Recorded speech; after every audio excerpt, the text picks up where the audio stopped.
Welcome to World of Tanks with Fararen. Today we are having a match with the E5. So, what do you guys think about this vehicle? We're in Paris. And first of all, I don't like the map. Second of all, I don't really like the tank. Spoiler alert. So, the reason why I don't really like this tank is because, well, I don't really see the point of it in World of Tanks anymore. The M48 pattern has been buffed so many times that arguably it's a better vehicle. But, yeah, so the weak point on the top of the tank, that machine gun port, got nerfed quite heavily. It's about 200mm effective or so. So you need to keep that hidden. Your lower plate isn't that good. It's just meh. The gun is nice, at least. So that's nice. So let's see if we can put this gun to use. So I can't understand what they did to this vehicle. Because I mean, oh, the armor worked there. So I understand what they did to the vehicle. It was fast, good gun handling, and from the front it was basically super heavy. The weak point on top was like 250mm effective armor, so you really needed premium rounds to pen this tank frontally. And I understand why people would find a gripe with that. I really do. But I think that they took it a bit too far, in my opinion. To be honest, I'd like them to remodel this tank and entirely remove that gun port, because the armor isn't invulnerable on this vehicle at all. It's not like a properly angled mouse or something like that. It just really isn't. Well, there's a spot of luck. I kind of faffed around a bit too much and the 113 got a shot into me. Oh, he missed, luckily. So it seems like there isn't that many tanks on this side, so I decided to push forward. Harry is... no, what do you guys think? Do you like this map? I don't. Personally I think it's just not that well balanced. Well, there goes my friend in an ammo rack. Okay. I suppose you swing some and you lose some. So here I'm just hoping that the Yak Panzer doesn't completely obliterate me. Because that is one big gun. Okay, he's fired. I have time to put a shell into him. That was a careful M shot, rolling a bit low, but anyway, you win, you lose some. What can I do? I already ammo racked one person, so can't expect to be doing a huge thing again. So the rate of fire is good, the aim time is good, the gun handling is good. It just really is. The armor, like I said, the lower plate is a huge weak point. The upper plate will bounce, but yet again, it will sometimes not. It's a really troll thing, in my opinion. Sometimes it trolls you more than it actually trolls the enemy. The turret, like I've said, I think otherwise the turret is good. It's just... personally, I think the gun point, the gun...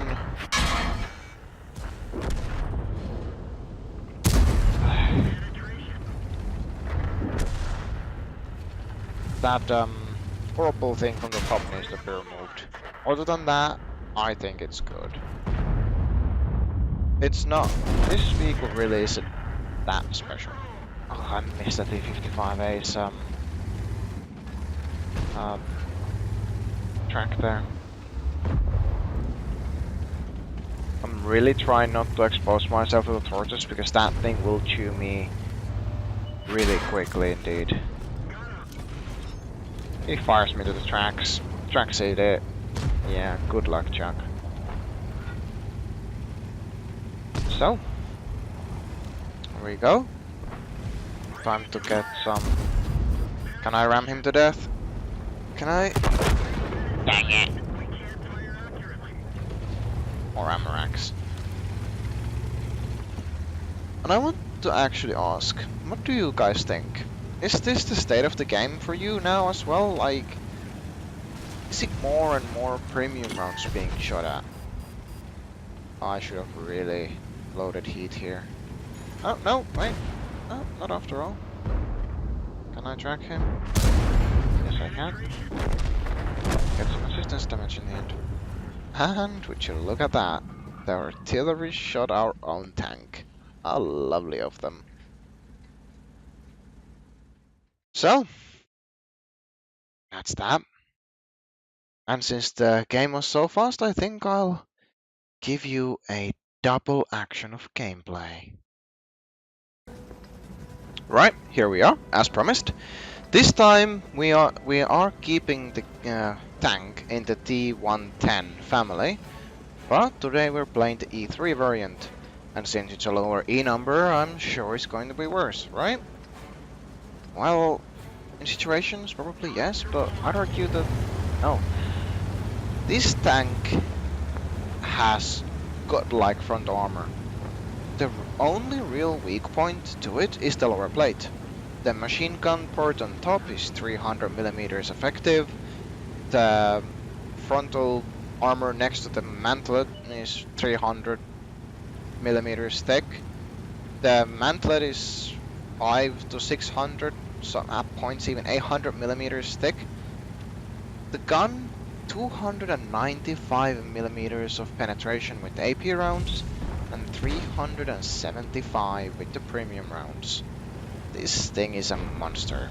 So realistically, the enemies need premium rounds to penetrate me, and I like to play this tank very aggressively.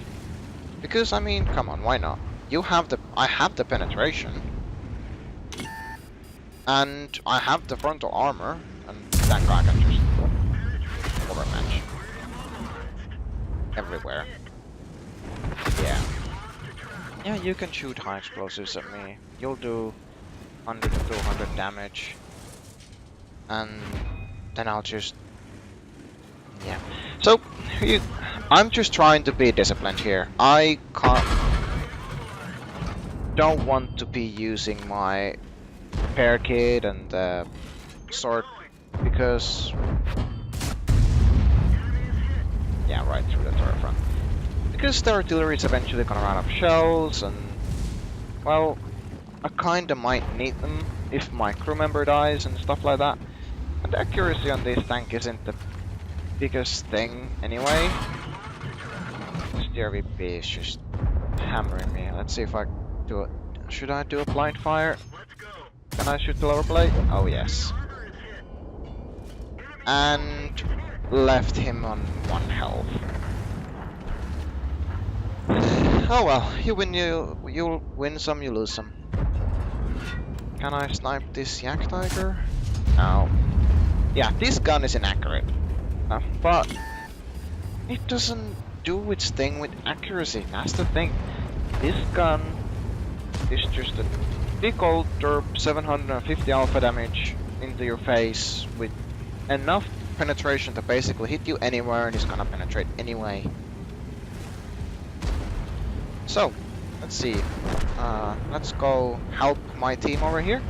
They seem to be in a predicament. And I'm going to show them what kind of a force this tank is to be reckoned with. So here I kind of expose my lower plate and my drive wheel like a numpty. And here we see the T-57 Heavy's frontal armor being trolled. Kind of similar to the E5. I aimed at the lower plate, it hit the upper plate, I think, and that's why it bounced. Right, that Type 4. I mean, poor Type 4s. He's trying. He really is trying, but it's just too much penetration. 295? Yeah, there's not much he can do. And I get the T57. Auto aim right through the upper plate. Yeah, this gun is scary. It's seriously scary. Will he shoot me before I shoot him? I mean, I'm doing everything right in this kind of situation. I'm still aiming at the weak point and not just derping the shots, because if I hit the wrong position on the tank, it will not go through. So I was trying to aim the cheeks there while he was angling towards me, so the cheek is a little bit thinner than the rest of the front. Yeah, we see the all-time work again. Yeah, this tank. Here you see, I stopped to let the 7 shoot. I knew he was aiming at something since he stopped and all that, so I just went for it. So I know the artillery is behind me. Well, I could kind of guess that it was behind me, but I didn't want to stop because there was still damage to be had in this game, and it's actually still not 100% won, so I decided to let my teammates deal with it. So I'm trying to go here and deal with that Patriot. The Patriot spots me, I get a shot. Okay. So I didn't pen him, hit the awkward angle, and I load the win button. It's 375 millimeters of penetration. These rounds, the Patriot has no chance. I mean, look, just derp him right through the turret. Just, I don't even give him the time of the day, I just derp it right through. So, they both derp their shots, but it's too little too late. He pens me through the lower plate, and another shot right through his turret front. Yeah, this is the kind of power that this tank has. It's just really scary. This is the tank that I like to play when I'm frustrated and people are shooting premium rounds left, right, and center at me. So I just go with this and go like, right, shoot premium at me, try to penetrate me, learn to aim, kind of thing. Yeah, I get pretty salty sometimes. I have to be honest with you. I do get salty. So here I'm trying to just thread in the last shot. I noticed he turns in, and I hope that he's coming from my side. So I stop, aim. Good night, sweetheart. Right, here we have the battles. First the E5 game on parry, and here we see. First class mastery, high caliber, decent game in my opinion. Then again, the thing is that I basically only got the high caliber with luck. I mean, that Amarak was phenomenal. 1200 damage. Right, 1100 base, don't have more mastery. I think the mastery is somewhere between 1200 and 1300. So I was a little bit like maybe a kill or two away, a little bit more damage. I mean, the E5 is a strong medium tank. I mean, it's a heavy, but it's strong as a medium tank. So, yeah. Since we didn't shoot any premium rounds, we made a cool 50k profit. So that's... Oh, actually, we hit all of our shots. That's really nice. Doesn't often happen to me, but then again, the E5's gun is really accurate. Right, let's go see what the E3 did. Here we have the E3, the E5's little brother, or whichever way you want to look at it. First class mastery, steel wall, cool-headed.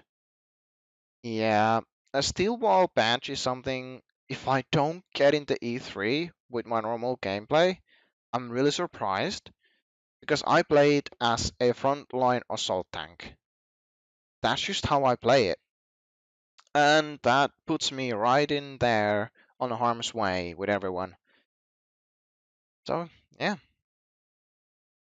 nearly 6.6 thousand damage, 1,132 for first class. Yeah, not enough for more mastery. Just not enough, eh? And even though we shot some premium, we made a cool 38k profit in tier 10. So, are these two tanks worth it? To be honest, I don't know. The E5 line is so weird. E3? Definitely. I recommend it to you. Especially with the Badger coming, I think this will be nice. You're gonna be a Badger counter. Right. If you have any thoughts about this tank, put your comments down below. Also, if you have any tips and tricks, maybe make my content even better, comment your opinions, and I will be seeing you next week. Bye bye.